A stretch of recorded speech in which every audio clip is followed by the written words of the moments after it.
طيب بسم الله الرحمن الرحيم السلام عليكم ورحمة الله وبركاته إن الحمد لله نحمده ونستعينه ونستغفره ونعوذ بالله من شرور أنفسنا ومن سيئات أعمالنا من يهده الله فلا مضل له ومن يضلله فلا هادي له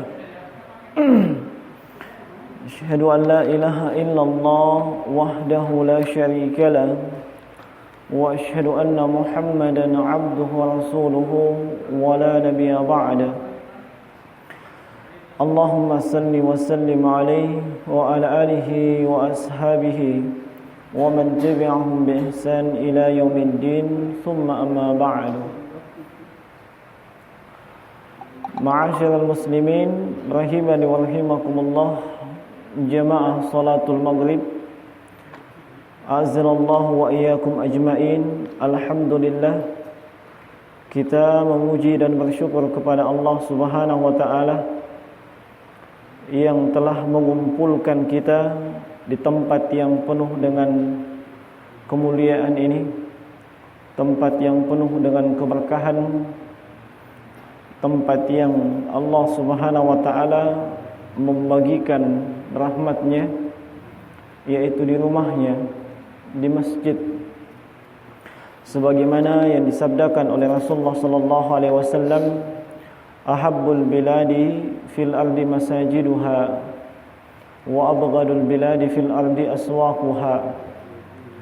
Dan salam serta salawat kepada baginda Rasulullah Muhammad sallallahu alaihi wa ala alihi wasallam, junjungan kita, teladan kita, dan uswatun hasanah bagi seluruh kaum muslimin dan muslimah sampai dengan hari kiamat.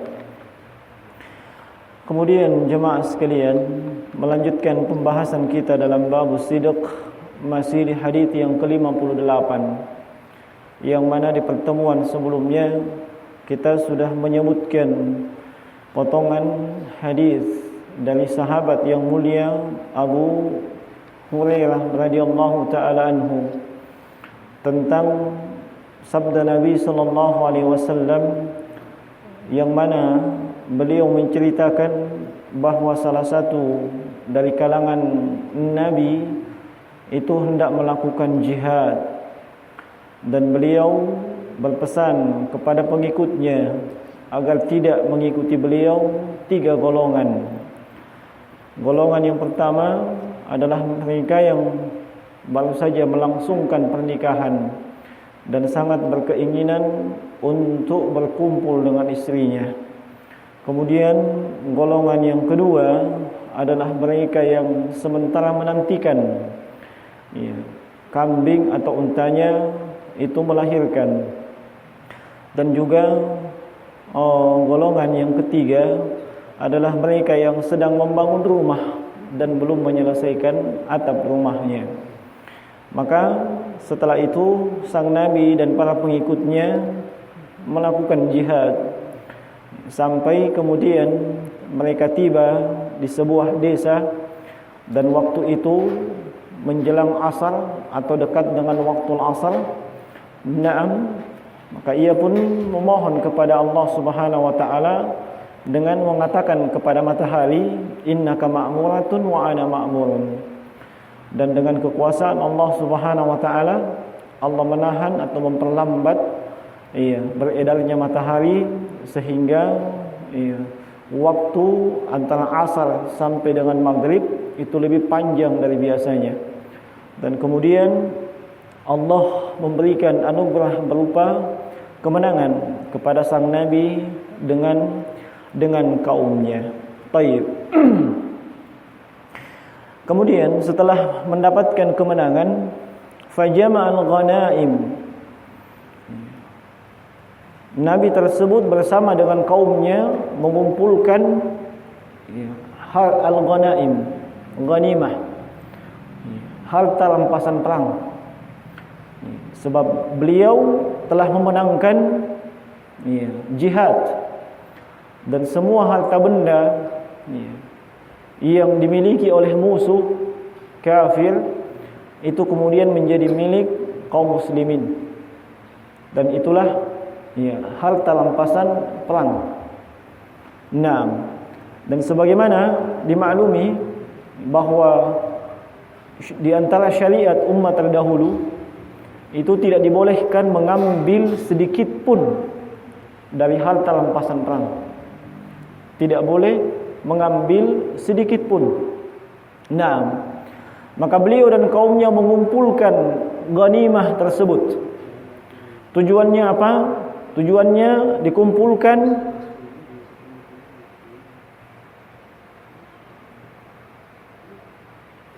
saya kurang tahu.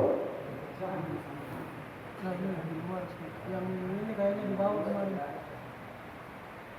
Ini kedengaran bagus.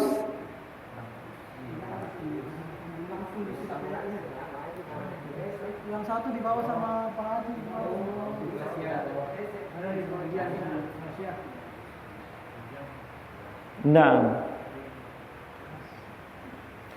Dikumpulkan tujuannya untuk apa? Supaya hal tersebut dibakar. Dan yang membakarnya bukan mereka.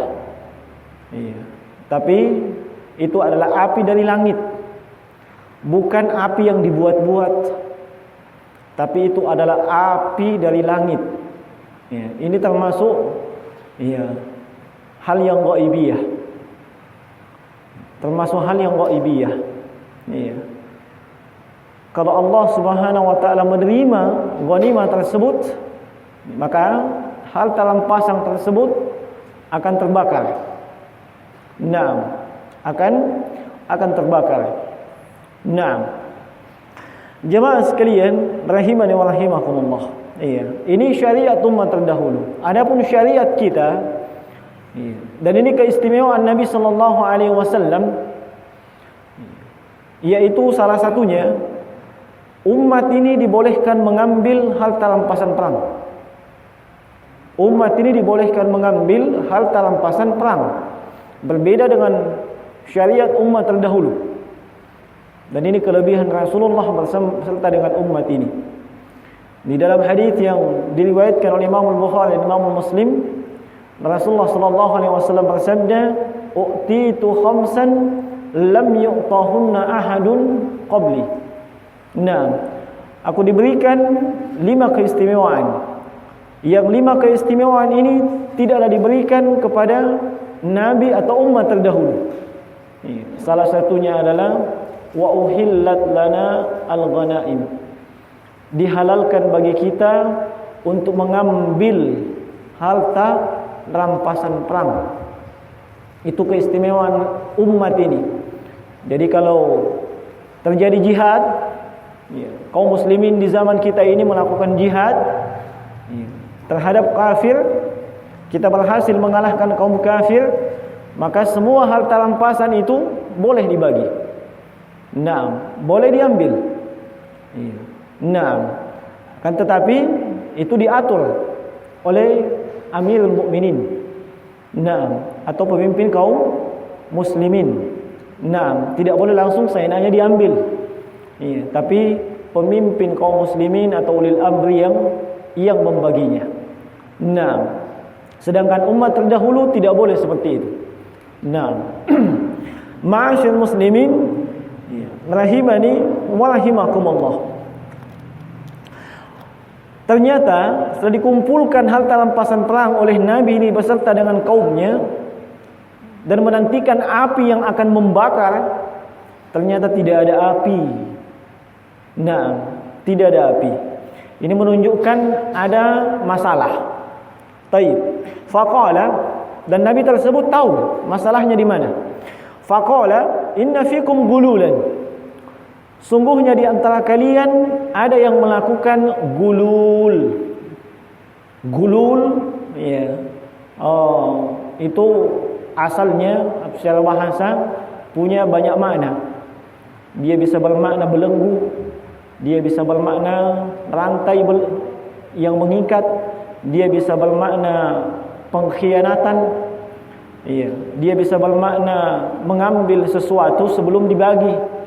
dan bisa bermakna mengambil harta milik pemerintah. Iya. Olehnya kalau definisi korupsi, ya, itu hanya dikembalikan ke makna gulul. Iya. Mengambil harta, iya, milik pemerintah. Nah, itu korupsi. Nah, korupsi. Nah, karena ada yang melakukan gulul tidak jadi dimakan oleh api. Maka kata Nabi tersebut, "Falyubayyi'ni min kulli qabilatin rajulun."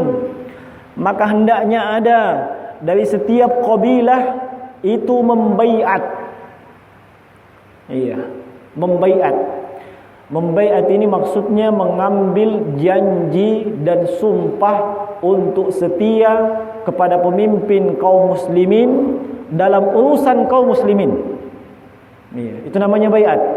Mengambil janji, sumpah untuk setia kepada pemimpin kaum muslimin untuk urusan kaum muslimin. Nah, tolong dipahami itu makna baiat. Iya. Dan menunaikan janji, iya, yang telah ditunaikan, yang telah diucapkan ketika berbaiat itu hukumnya wajib. Iya. Allah Subhanahu wa taala sebutkan dalam surah Al-Fath di ayat ke-10. Allah Subhanahu wa taala berfirman, "Innal ladzina yubai'unaka innama yubai'una Allah." Iya. Sungguhnya mereka yang membaiatmu wahai Muhammad, hakikatnya mereka membaiat Allah Subhanahu wa taala. Yadullahi fawqa aydihim.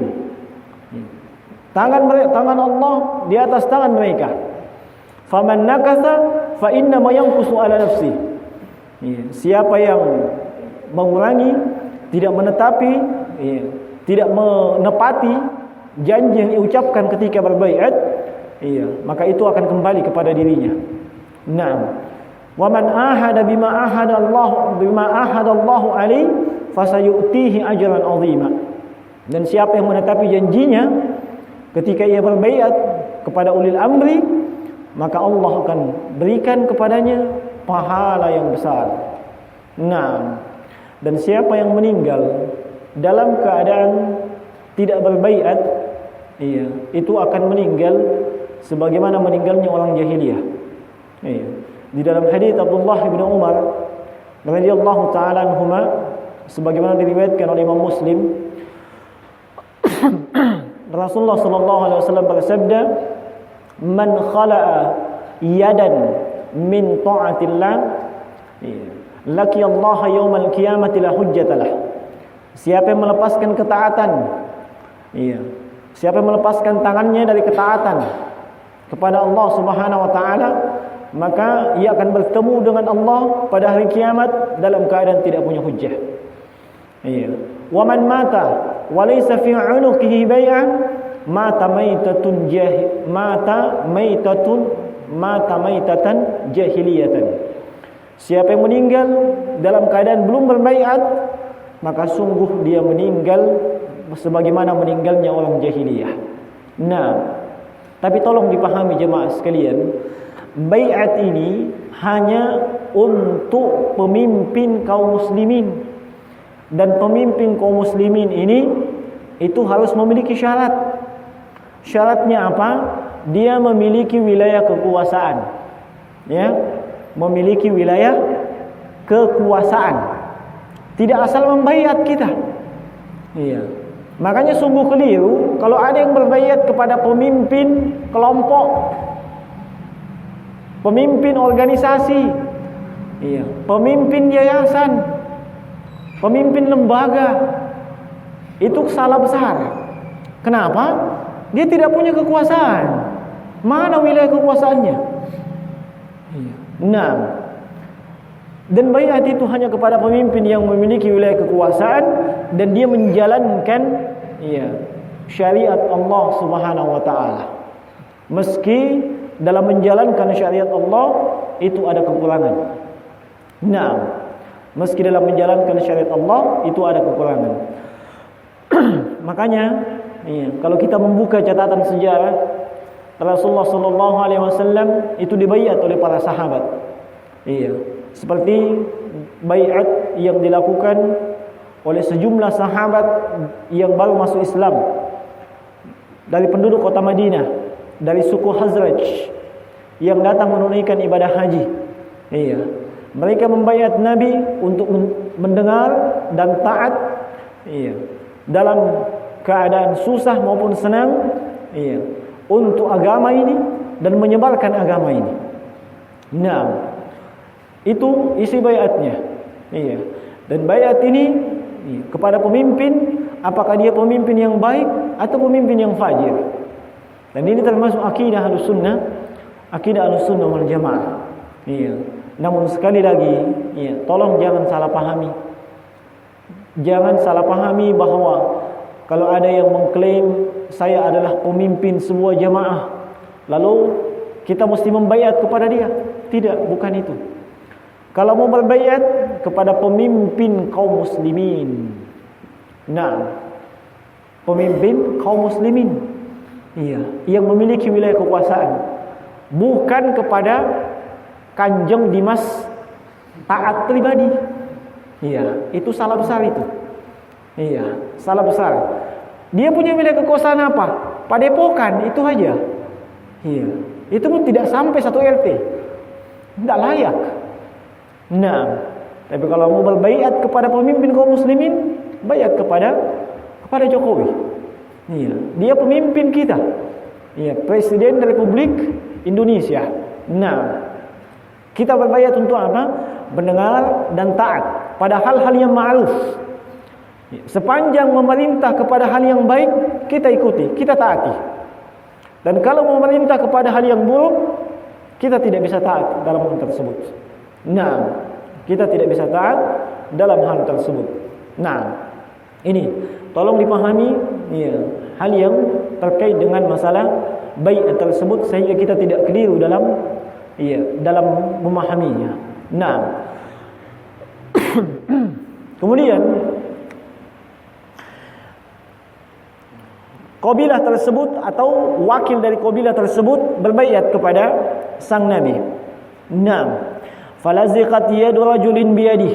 Salah seorang datang dari wakil dari kabilah itu berjabat tangan dengan sang Nabi, berbaiat untuk mendengar dan taat. Nah, faqala fikum gulul. Di antara kalian masih ada yang melakukan gulul. Iya, korupsi. Nah, faja'u bi ra'sin falyubayyi'ni qabilatuk. Hendaknya ada dari kabilah kalian yang berbaiat. Naam, falaziqat yadu rajulaini aw salasatin biyadi. Maka datanglah 2 atau 3 orang berbaiat lagi. Naam, faqala fikum gulul. Di antara kalian ada yang berkhianat. Iya. Baik. Faja'u bi ra'sin mithli ra'si baqarah. Maka ternyata memang ada. Dikeluarkanlah, ya, sebongkah emas yang mirip bentuknya dengan kepala sapi. Iya, luar biasa. Nah, fawada'aha. Akhirnya emas yang sebongkah emas itu, iya. Ini saya lihat tadi ada juga seperti itu di pemberitaan itu. Subhanallah. Banyak sekali emas-emas, ya, kepada siapa itu? Si Kanjeng Dimas taat pribadi itu. Subhanallah. Iya, saya tidak tahu kenapa sampai banyak kaum muslimin yang tertipu. Itu fenomena di tengah-tengah kaum muslimin.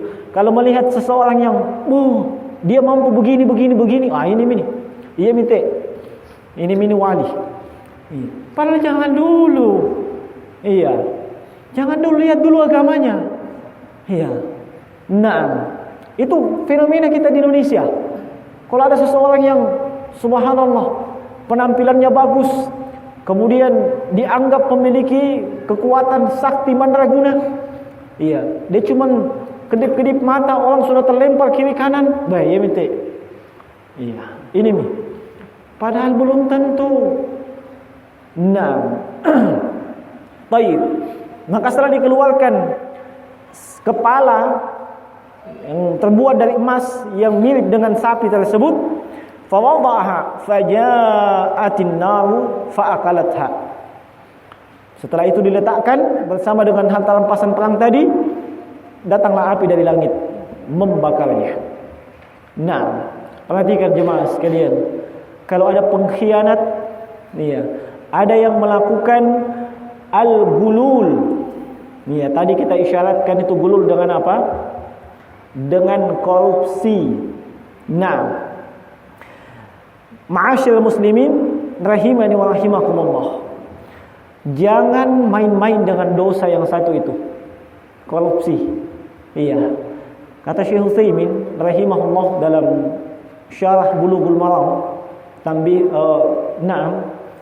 dalam syarah Bulughul Maram, bahwa kadang dosa mengambil harta yang terkait dengan hak-hak manusia itu jauh lebih besar dosanya dibandingkan mengambil harta pribadi.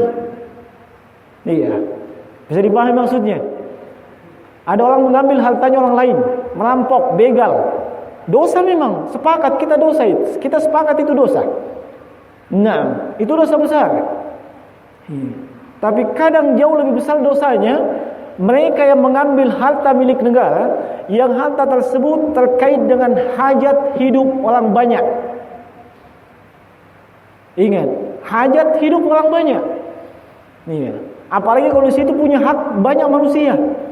Syekh Utsaimin mencontohkan seperti hak mereka yang pensiunan. Kemudian hak anak-anak, dan seterusnya. Saya teringat dengan kasus yang pernah terjadi di Kota Palopo, yang ada yang mengkorupsi tunjangan untuk guru dan tenaga pendidik.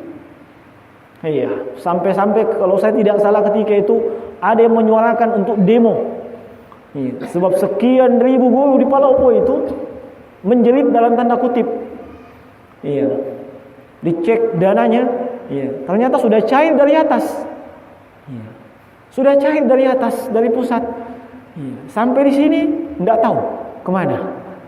Nah, ini jauh lebih besar dosanya sebab menyangkut hajat hidup orang banyak. Alias tingkat keharamannya jauh lebih besar. Nah, jauh lebih besar. Dan termasuk dalam kategori gulul, gratifikasi. Bagaimana membahasakan gratifikasi itu? Seorang pejabat, minta maaf kalau ada yang pejabat di sini. Nah, seorang pejabat itu mendapat semacam hadiah.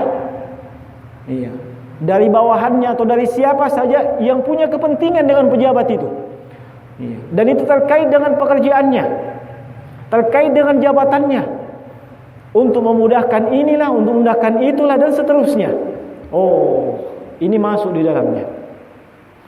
Di dalam hadis yang diriwayatkan oleh Imam Muslim dari sahabat Adi bin Amirah Al-Kindi radhiyallahu ta'ala anhu, Rasulullah sallallahu alaihi wasallam bersabda, "Man ista'malnahu minkum ala amalin fakatamna mahitun fakatamna makhitan fama fawqahu kana gululan ya'ti bihi yaumal qiyamah."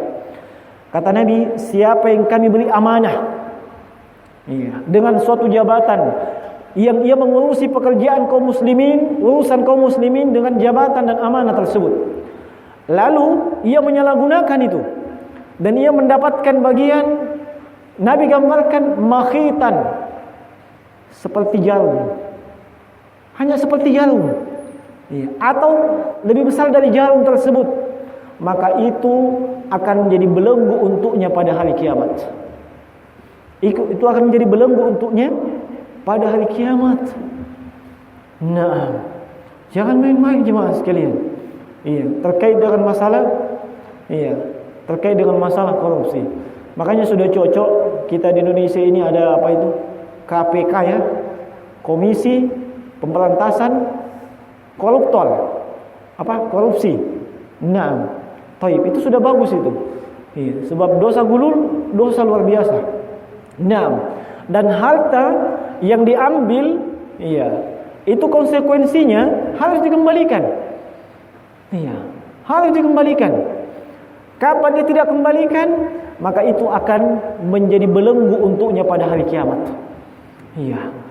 Akan menjadi belenggu untuknya pada hari kiamat. Lagi pula, itu dia tidak bisa dia pakai untuk beribadah. Iya. Dia pakai bersedekah, berinfak, Allah tidak terima. Dalam riwayat Imam Muslim, Rasulullah sallallahu alaihi wasallam bersabda, "La tuqbalu salatun bighairi tahurin wa la sadaqatun min gululin." Allah tidak menerima salat tanpa ada taharah, dan Allah tidak menerima sedekah kalau itu berasal dari gulul, hasil korupsi. Iya. Tidak Allah terima berapapun jumlahnya. Nah, jangan main-main. Iya. Itu saja sudah menunjukkan dosa besar. Bahkan kalau itu dinikmati oleh mereka, subhanallah. Jangan heran ketika selama ini berdoa, ya Allah begini, mau anak soleh, mau istri soleh. Nah, anak dan istri dikasih makan dari hasil korupsi, dikasih makan dari hal yang haram. Dia sendiri menikmatinya. Bagaimana doa bisa terkabul? Iya. Bagaimana doa bisa terkabul? Iya. Naam. Ingat dengan sabda Nabi sallallahu alaihi wasallam tentang seorang laki-laki yang Nabi gambarkan ash'as aghbar yamuddu yadayhi ila sama faqala ya rabbi. Seorang laki-laki yang menempuh perjalanan, iya, sambil menengadahkan tangannya, rambutnya acak-acakan, pakaiannya berdebu. Iya. Naam, mengangkat tangannya ke langit, ya Allah berdoa. Tapi tidak dikabulkan. Naam. Nabi sallallahu alaihi wasallam menyebutkan bagaimana? Iya. Wa mat'amuhu haram. Makanan yang masuk ke perutnya haram. Wa mashrabuhu haram, minumannya juga haram. Iya. Wa ghudhiya bil haram. Dia mendapatkan asupan gizi dari hal yang haram. Wa malbasuhu haram. Pakaiannya juga dari yang haram. Fa anna yustajaba lahu. Bagaimana bisa dikabulkan? Iya. Padahal syarat doa mustajabah ada pada dirinya. Iya. Syarat doa mustajabah ada pada dirinya. Dia melakukan perjalanan musafir, itu salah satu doa mustajabah. Ketika antum melakukan safar, kemudian dia menengadahkan tangan ke langit, mengangkat tangannya, ini juga syarat mustajabahnya doa. Dan kemudian dia mengatakan ya Rabbi, ini juga syarat. Tapi Allah tidak kabulkan. Naam, ma'asyar muslimin rahimana wa rahimakumullah. Iya. Dan itu akan menjadi belenggu padanya pada hari kiamat. Mungkin mungkin ada yang bertanya, solusinya bagaimana? Kembalikan. Naam, kembalikan apa yang telah kita berkhianat dengannya. Iya, kembalikan. Ma'asyir muslimin, taubatan nasuha. Betul, dosa kepada Allah. Tapi kalau dosa kepada sesama, mesti ditambahkan syarat, dikembalikan. Iya, dikembalikan. Anda pernah mengambil harta milik orang lain dengan zalim, kembalikan. Anda tidak bisa minta dihalalkan. Iya, tidak bisa minta dihalalkan. Kalau tidak, panjang urusan pada hari kiamat. Yang pernah kita zalimi akan datang meminta meminta keadilan dari Allah Subhanahu wa taala. Kita mau pakai bayar apa? Pahala dari kebaikan yang pernah kita lakukan itu yang dipakai bayar. Yang jadi masalah kalau itu tidak cukup gimana? Nah, kita juga butuh itu untuk timbangan. Sebab amalan nanti ditimbang. Kalau berat yang kebaikan, ya alhamdulillah. Kalau berat yang jelek, innalillahi. Naam. Maka jemaah sekalian, kembalikan. Naam. Ma'asyiral muslimin, rahimani wa rahimakumullah.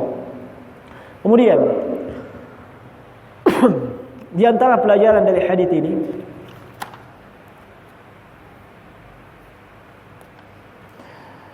yang disebutkan oleh Syekh Al-Allamah Muhammad bin Shalih Al-Utsaimin rahimahullah taala, bahwasanya para nabi-nabi terdahulu la ya'lamunal ghaib. Mereka tidak mengetahui hal-hal yang gaib. Iya. Ini akidah setiap muslim dan muslimah. Perkara yang gaib, iya, itu hanya Allah yang tahu. Iya. Hanya Allah yang tahu. Wa indahu mafatihul ghaibi la ya'lamuha illahu. Dan di sisinya lah kunci-kunci yang gaib, tidak ada yang mengetahuinya kecuali Dia. Iya. Naam. Dan para nabi dan rasul, di antara mereka ada yang tahu hal yang gaib, itu pun tidak seberapa. Itu pun tidak seberapa. Buktinya apa? Nabi ini tidak tahu siapa yang ngambil itu harta rampasan perang. Iya toh? Seandainya dia bisa menerawang, iya, kayak manusia di zaman ini, kalau kita datang kepadanya, tunggu Mi, saya terawang dulu. Oh, yang ngambil itu pakai songkok hijau. Misalnya ya, iya, itu kan manusia di zaman kita ini, iya, kehilangan sesuatu, iya, datang ke Pak ini, datang ke sana, tidak tahu apa dia baca komat kami.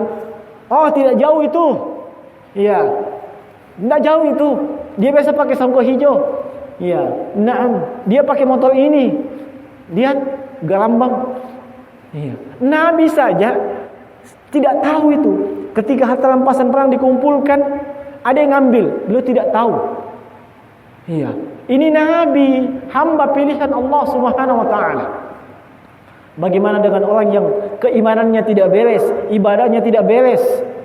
Kok bisa lebih tahu? Iya. Makanya kita ini, ya, fenomena di Indonesia begitu modelnya. Iya, gampang dibodoh-bodohi. Kenapa? Minim dari sisi ilmu agama. Nah, minim dari sisi ilmu agama, khususnya ilmu terkait masalah akidah, gampang dikasih baga-baga. Iya, itu saja itu. Kanjeng Dimas taat pribadi, menggandakan duit, pakai ini. Iya. Bagaimana bisa masuk peti langsung berganda begitu saja? Kalau mau menggandakan duit gampang, gampang sekali. Iya, nanti saya sampaikan. Nah, antum punya, bukan diserahkan ke saya, antum punya duit, iya, antum investasikan, beli tanah, beli rumah, begitu harga tanah, harga rumah naik, jual, itu kan berganda. Bagaimana? Iya, itu betul. Ini setelah duit 100 juta, pulang 150, bagaimana caranya?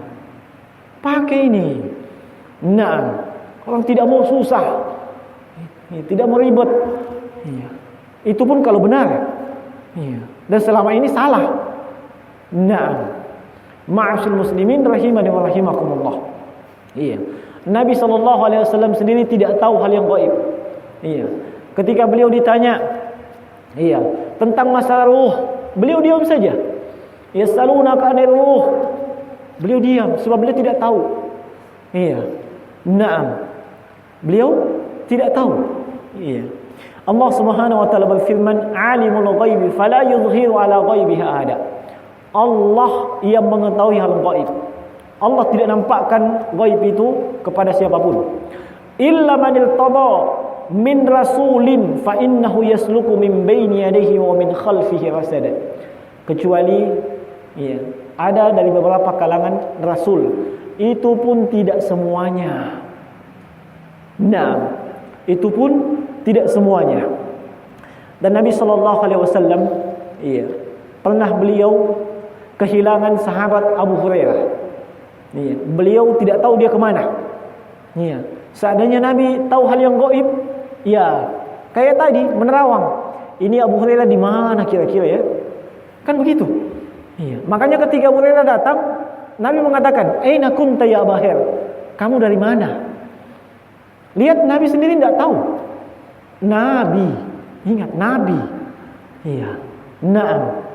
Apalagi, iya, mereka yang bukan Nabi, hanya Nabilang orang jago. Iya.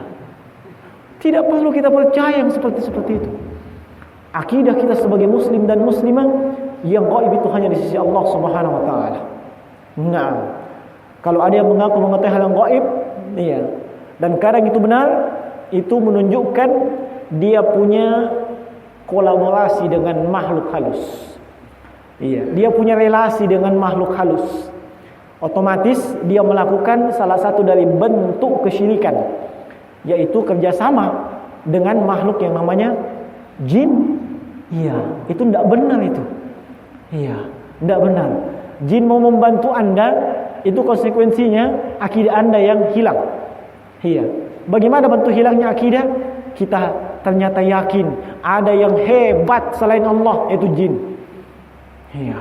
Akidah hilang. Iya. Inna lillahi wa inna ilaihi raji'un. Nah, kemudian